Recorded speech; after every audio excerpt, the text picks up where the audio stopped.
मीरपुर नाम के शहर में तेजस अपनी पत्नी नीरू के साथ रहता था। पति पत्नी दोनों ही नौकरी करते थे। एक दिन तेजस गांव अपनी माँ के पास फोन करता है। हेलो, प्रणाम माँ। जीते रहो माँ, तुम दादी बनने वाली हो। अरे वाह, ठीक है बेटा, मैं कल ही आती हूँ। जब माँ जी शहर पहुंची तो बेटे बहू ने बहुत अच्छे से स्वागत किया। लीजिए माँ जी चाय। अरे गर्मा गर्म पकोड़े ले आओ माँ के लिए। नीरू रसोई में गई और 2 मिनट में ही पकोड़े ले आई। जी ये लीजिए। बहू जादू से बनाए हैं क्या? अभी तो रसोई में गई थी। यम्मी।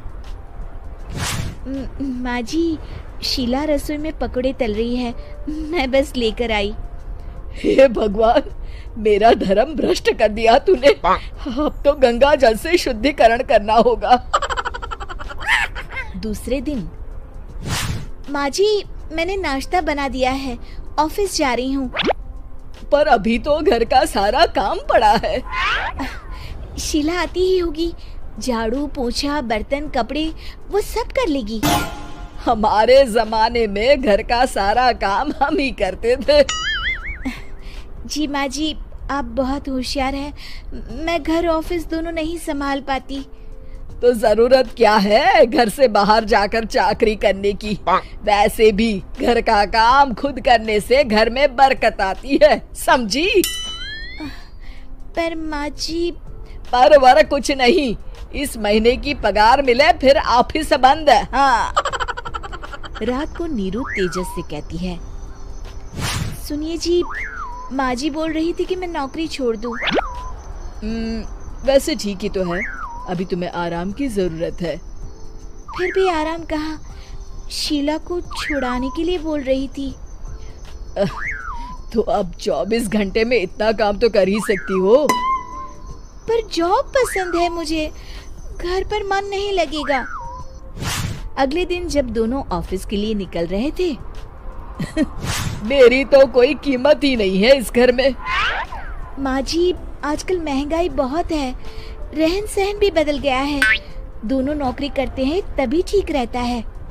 अच्छा, तू कहना क्या चाहती है? मेरा बेटा तुझे बिठा के खिला नहीं सकता? तू ही इस घर का खर्च चला रही है, हैं? नहीं माँ जी, मेरा वो मतलब नहीं था। मतलब खूब समझती हूँ, ये बाल धूप में सफेद नहीं किए मैंने। हाँ। अब तो ये रोज का काम हो गया था। तेजस भी रोज की झिकझिक से परेशान हो गया था। एक दिन उसने कहा, नीरू, वैसे भी तुम्हें मैटरनिटी लीव मिलने वाली है, तो अभी से ही छुट्टी ले लो। पर क्या, मेरी सैलरी अच्छी खासी है। आखिर नीरू ने रिजाइन कर दिया। जब बच्चा हुआ तो घर में सब बहुत खुश हुए। कुछ दिनों बाद तेजस फाइल देख रहा था। क्या हुआ तेजस, कुछ परेशान लग रहे हो? अब हाँ, वो हमारी जितनी सेविंग्स थी वो तो हॉस्पिटल में और छठी के फंक्शन में खत्म हो गई है नीरू।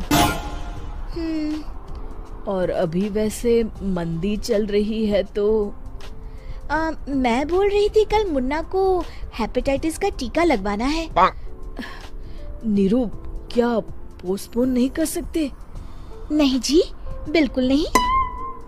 अब तेजस को समझ में आ रहा था कि उससे गलती हुई है। पैसों की कमी का असर घर के माहौल पर भी पड़ रहा था। अगले दिन, बेटा मेरा चश्मा और ये दवाइयाँ ले आना, पर्चा देते हुए माँ जी ने कहा। जी। तेजस, मुन्ना के लिए दूध का डिब्बा और डायपर भी ले आना, और ये किराने के सामान की लिस्ट है, इसे भी लाना है। तेजस गुस्से में लिस्ट मरोड़कर फेंकता है और चिल्लाता है, पैसे क्या पेड़ पर उगते हैं? ये ले आना, वो ले आना। अरे पर ये जरूरत का सामान ही है। वो गुस्से में बिना कुछ कहे ऑफिस चला गया। अरे अरे लंच तो ले जाइए। नीरू दौड़कर डिब्बा पकड़ाती है। एक दिन खाना खाने के बाद, नीरू, अब तो मुन्ना कुछ बड़ा हो गया, तो अब तुम वापस ज्वाइन कर लो ना जॉब। पर इस रिसेशन में जॉब मिलना बहुत मुश्किल है। ट्राई तो करो। फिर मुन्ना, माँ जी है ना, और एक फुल टाइम मेड भी लगा लेंगे। पर माँ जी, उन्हें तो पसंद नहीं।